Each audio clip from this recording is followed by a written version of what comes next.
Hello, everybody. Welcome to another episode of Occupational Therapy for Life. We're going to continue from our previous episodes, which we're discussing the different settings that occupational therapists can work in. So, previously we talked about the hospitals. Today we're going to talk about the school settings. Before I start, disclaimer. I'm not your therapist. This is for entertainment purposes. You're getting my take and my view about occupational therapy. If you have any medical emergency, you should call 911, and you should always talk to your primary doctor before you try anything. All right, so here we go. So I work with high school students. Typically speaking, occupational therapists, we work with younger children and younger school age children as well. Children who were born where either they were born too early and there was a developmental issue, or they had normal birth and there still was a developmental issue. So intervention is try to provide as early as possible, as soon as parents or even doctors or other providers can sense something abnormal or out of the norm, and they try to seek services, get evaluation. But now these same students, or I keep saying students, these same children who become school age students now end up in high school. So the difference is that they're bigger, taller than you sometimes, and stronger. Why is that an issue? Well, it's an issue because sometimes therapists get intimidated because, typically speaking, working with regular high school age students, they sometimes can have behavior problems. Now imagine you're dealing with a child who has intellectual disability, has autism, who has other conditions that may impact their understanding of the norms of the dynamics of dealing with people, or even understanding consequences and repercussions. That stuff doesn't jive in their world. So how do you engage such a students? And they too have feelings of attraction for the opposite sex or same sex, or they might be attracted to you, or there's all kind of things happening. They too want to have money and want to have fun, listen to popular music. They're teenagers, but they have an extra challenge to deal with. In this case, some of them is autism. And autism is like his umbrella term, but in that umbrella term, there's so many different aspects of it and how it manifests. So each child is different on how that manifestation presents itself. And that's why we have what is called IEP, which stands for Individualized Education Plan. So it's individualized to the student because, like I said, all the students don't manifest or express their condition, regardless if it's the same diagnosis, the same way. So in a school in a school settings, high school specifically, so we are still going to look at activities of daily living. So daily living activities mainly include at least clothing management, So can you use the toilet by yourself? If your shoelace is untied, can you tie your shoelace? If not, we may be able to help. Can you go into the classroom, take off your jacket if it's that season, hang up your book bag, take out the contents out of the book bag, and go to your assigned seats? So that would be in the areas of ADLs. Or let's say you're on a basketball team, because we have a basketball team, believe it or not, and you need to go to the locker room and change your clothes. Can you do that? So that would be where the ADLs might be addressing that sense. Then we look at hygiene. Some of these kids cannot self-toilet and clean themselves properly. Some of them, although they're in high school and they're 18, 19, 17, they still wearing diapers. And some of the girls, they still need with their feminine products. So you got to work around all those things and find intervention, find ways to teach the students. Although the students are in high school, but they still function as if they were in kindergarten, some of them, or in elementary school. So you may still have to use things like what we call social stories. Social story is basically an approach, if for better words or lack of words, is like you're showing pictures of different scenes of a specific thing you want to do. So let's say we're working on, I don't know, put on toileting. So we might show the first scene is a bathroom. It's titled bathroom. The next scene is we show that inside of the bathroom there's a toilet and there's a picture. Next to the picture shows steps of the picture of what's happening, so the student can be able to pick up on that. And through that, we try to practice the steps to toileting, what to do, what's expected, and washing included. So it could be broken up. So those are some of the techniques. And then we have, which will also include ADLs, can you go to the lunchroom and pick up your tray and sit down and, feed yourself? So we look at that. The next part is also we look at visual motor processing. Visual motor processing, like the keyword visual. So how does your visual and the motor component impact your ability to interact with the environment? In this case, our environment is the school, the whole school, the classroom, transitioning from class to different part of the school. So we're looking at, for example, can you write your name? So these kids are much older, so sometimes some of these goals are just not appropriate. We're still working at handwriting.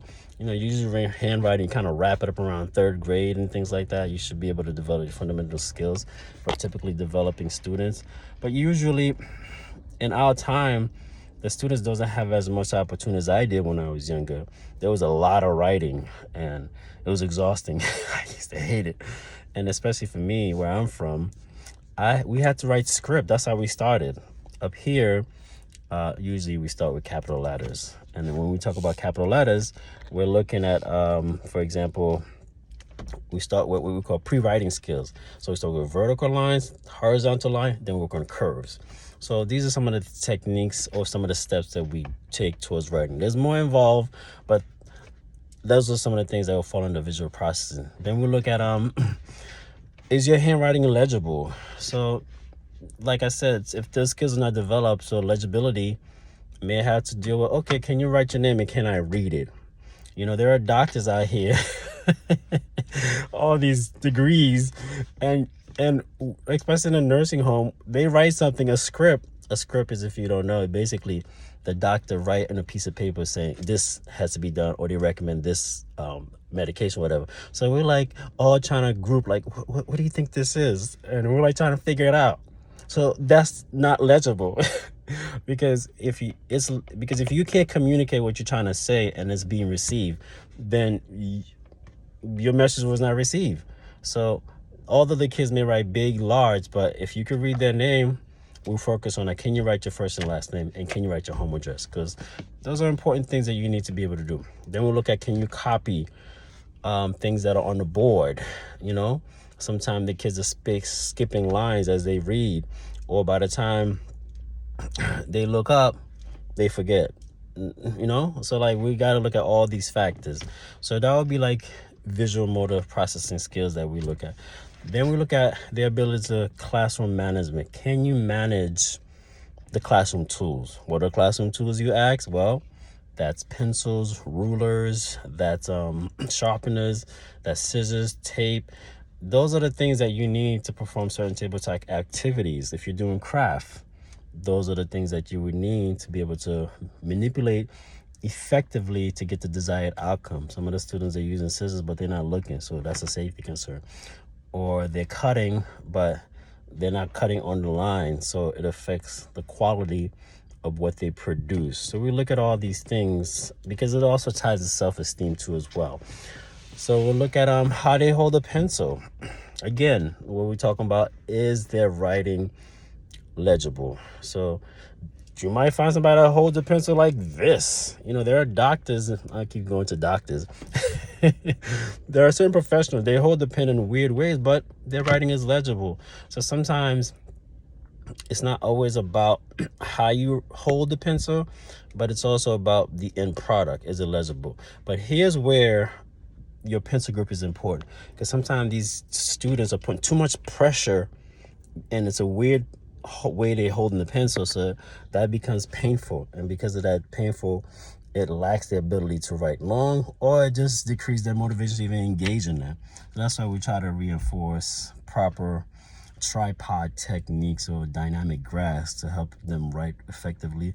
Or we might give a built-up pencil. It's a thick pencil to help promote the ability to hold the pencil correctly and to control it. Then we're looking at bilateral integration. That's like, can you use both hands effectively? Can you use both hands to open up, like, you know, sometimes you get these little muffin, these plastic bags. Can you open that up? Can you use your fork and knife together to cut a piece of meat? Or can you do simple things like make a paper airplane? You know, so we're looking at your ability to use both hands together, to coordinate them together to get a desired outcome. Another thing we look at, which is a biggie, this is a long video, almost done. Sensory processing, which is very popular. Sensory processing, we're looking at your ability of your senses integrated and relating to each other. So people are so quick to talk about, oh, I need a sensory this, sensory that. But you got to look at which of the sensory is the issue, because we have a lot of sensories. Eyesight is a sense, hearing, smell, gustatory, which is your ability to taste, feeling pressure, knowing your place as you are. So when kids are walking down a hallway, they're bumping into the people. So we might say, okay, they might have a tactile sensory processing issue, or they may have a proprioception issue, which has to deal like knowing where your limbs and arms and parts are as you're walking into space. So we may look at that, which interfere with social skills. So that means, okay, that's another thing we'll be working on, social skills. If you're walking around bumping people, that's a problem. We need to work on that. Safety awareness, those are all tied to sensory, because if you're bumping into people, they may become violent with you. How you get off the bus, how you engage in a play yard. Are you able to react fast enough to catch a ball coming at you? So we're looking at all these things in the sensory processing area. Another thing that we address is life skill. Because these are high school age students, life skill is we're preparing them when they leave the school eventually. Can you get a job? Like, what happens to you after you get out of school? Because we're a specialized school, a lot of kids don't get an equivalent high school diploma, but there are many cases where our kids have thrived to the point where they can sit down for their GED and actually pass. We've had cases like that, because some of the kids, they have other conditions or situations that impact their ability to learn, but we've had success stories. So if they can sit down for the GED, well, they got their high school diploma, they got the equivalent, so they're good to go. So in life skill, we're looking at your social skills, because that impacts employment, relationship, friendships, and your ability to communicate with people and get your needs met. We're looking at your time management skills. We're looking at your money skills. Can you go to the store and know how much you're supposed to give, how much you're supposed to give without getting ripped off? We look at what we call community helpers. If you get lost, what do you do? Do you say help? Or do you recognize, oh, I can go to the police, or I can go to the fire department, or there's a hospital, I can go here and ask for help? So we look at your ability to thrive outside. Then we also work on job readiness skills. So can you fill out this application? It goes back to the whole thing about writing and legibility. So you're not able to write. Okay, well, can you fill out an application online? That means you got to recall your information, know your information, and you got to be able to understand vocabulary words, because a lot of some of the students, they have difficulty reading, comprehension. So there's a lot to work on, because all those things tied to their ability to thrive and be functioning adults. And some of them may not be functioning adult, but they can thrive in supported work. Supported work is like, I'll give you an example. While I was in college, I was furious because here I am, a college freshman. I'm out here pushing shopping cart at Home Depot, but that was the only way I get my foot into Home Depot. I was like, oh, and I hated it because as soon as I got to Home Depot, I was excited to get the job, but I got the job and like Home Depot's on a hill, kind of, it's like slanted. So there's a huge parking lot, and here I am. Each time I bring shopping carts up, it's not like today, some of these supermarkets got these little remote control device, they put all these shopping. No, I had to do manually. So I had to do all these shopping carts up. Then the customers would take it all. Then here's my supervisor, Jay, what's going on? There's a bunch of cart in the lot. I don't see them. I'm like, I just got them. I had to be there when it rained. I had to be there when it snowed and when it's hot. Oh, it was terrible. Only good thing is I got tipped. We were supposed to get tipped, but I was like, hey, I'm not supposed to get tipped, but you can slip into my apron. But anyway, a job like that would be appropriate for a student with special needs because there's little interaction with the public. You easily supervise them, and all they got to do is take the shopping cart up to the front and go get more. That's it. It's a very simple job. So there is possibility for some students, and some there isn't. But the point is, those are the areas we look at in school. So it can be pretty dynamic and evolving. But the most important thing I would say is developing relationship with your student, relationship with the parents, with the class, para, that's the person that assists the class, and teachers. It's a community effort, you know. You're not in it by yourself. But as an occupational therapist, those are the things you'll be working on. All right, guys, it's been a lengthy video, but thank you for your support. And next video is gonna be about Clubhouse. Clubhouse is not something that's popular, so I'm gonna talk about that so you guys know how Clubhouse is a place occupational therapists can work. Have a good day and be well.